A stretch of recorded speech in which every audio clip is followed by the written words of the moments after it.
In this video, let's see how to use kernel report in yCrash. Here is the kernel report. Sometimes your application can have outages because of the issues going on in the kernel. So you want to see what is happening at the kernel level.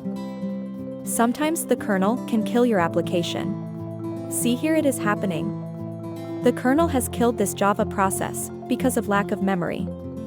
So in that case, it gets logged here and flagged as an error.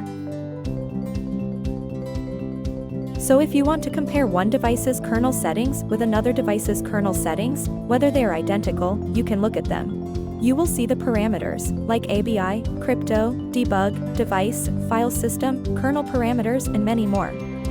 If you want to see all the parameters, you can click here.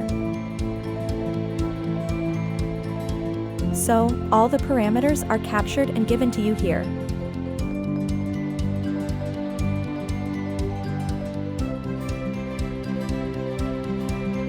Thank you for watching this video and follow us for more updates.